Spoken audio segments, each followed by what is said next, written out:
आज असां आया आहियूं शाज़िया करीम संगार पंहिंजी बाई है, ये MP है, सिंध असम्बली जे मेंबर है। त हाजी आशम संगार पर असां आया आहियूं ने हाजी आशम संगार साहब इन खे जेको न शाल विराईंदा फिर पंहिंजी जेको न ही सकाफ़त आहे।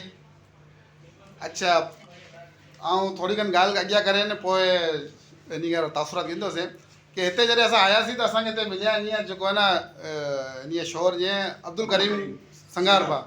यकीनन इन वटि जेको ॻाल्हियूं हुजनि न असां कंहिंजा उनजे बारे में न आहे ख़बर, लेकिन ई हिकिड़ी हिस्ट्री जी ॻाल्हियूं हुजे हू 2 से 15 मिंट में असांखे सम्झ में नथी अचे। त यकीनन असां इन खां इलाही इस्तफ़ादो हासिलु कंदासीं कि जेको इन वटि कच्छी क़ौम जी मुतलिक़ मालूमात आहिनि ज़रूरु इन खे मुलाक़ात करींदासीं। त थोरो घणो इन तासुरात बि इन जा गिंदासीं।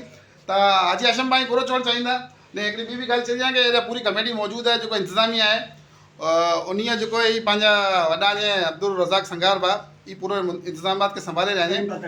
हा ने आई जी का बात करो हाजी आशम संगार भाउ आई कोरो चवंदा आहिनि मुतलिक़ बस दावत दिल आया है नहीं कि भाई कच्ची करते दे उन पे तो शिरकत करी पी साहब ही पांजे इलाके जाए कच्ची तो पता इंशाल्लाह अची नहीं। अच्छा शाज़िया भाई असांखे दावत दिल आया आहियूं कि बीच व्यू पार्क में जरा जेको न प्रोग्राम रखियल आहे 3 लॻे न कल्चर डे जो, त हुनमें ज़रूरु शरीक थी विया ने पंहिंजी कच्छी क़ौम लाइ करे बिलख़ुसूस कुल के आई हिकिड़े लेडीज़ जो भाई जो त पंहिंजी जेको लेडीज़ है ने पंहिंजे जो घर में बच्चा आहिनि तो उन्हीं के हिकिड़ो पैगाम ॾियणु चाहींदा कि हू घर में अगरि ॿी करे कल्चर डे कीअं मल्हाई। इंशाल्लाह पिण शिरकत कंदीसीं इन कल्चर डे में ने तमामु जी मावरे भेण खे बि जेको आहे पैगाम ॾियां थी कि घर में वेही करे ने जो पंहिंजे कल्चर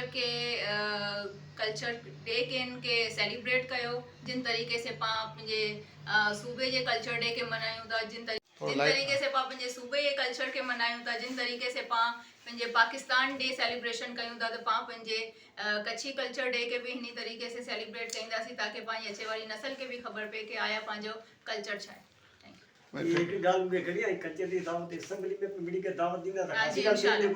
अच्छा अच्छा नालो थी ना भाई ये पूछा ये अगर चीज हो कि मिसाल के पांजी कोई भी सकाफत है तो पांजी भेणे वटे मौजूद है जी खोंबी चेंदा या चुनरी चेंदा त अगर वो यकम मई जो पिछे पिछे घर में पहिरे गने तो हिकिड़ो निखार अची वेंदो कल्चर डे में जरा इन तो लगे कि चवणु चाहींदा पंहिंजी भाई खे जी पंहिंजी जेको हिकिड़ी सकाफ़त आहे खोंबी जे नाम सां जेको पंहिंजी ओढ़नी आहे उहो पाण मिड़ी पंहिंजी भेण जे ने मावरे जे घर में मौजूदु आहे, पंहिंजी अलमारीअ में मौजूदु आहे।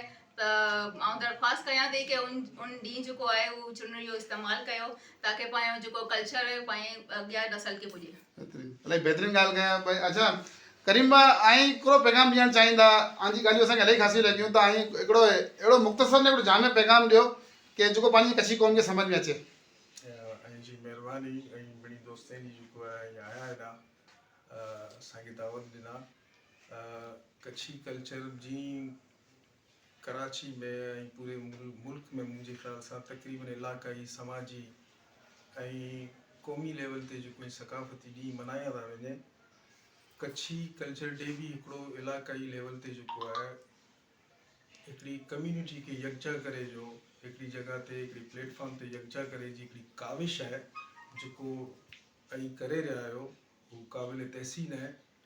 पर सिंध ऐं जेकी आहे कच्छ ही लाज़िम ऐं मलज़ूम ऐं सिंधी ऐं कच्छी कल्चर सिमिलर आहे। असां जो जेको कल्चर आहे कच्छी कल्चर उहो सिंध जे जेको आहे दरअसल सिंध जे ही जेको आहे कल्चर जो हिकिड़ो हिसो आहे जंहिंखे केरु धार नथो करे सघे।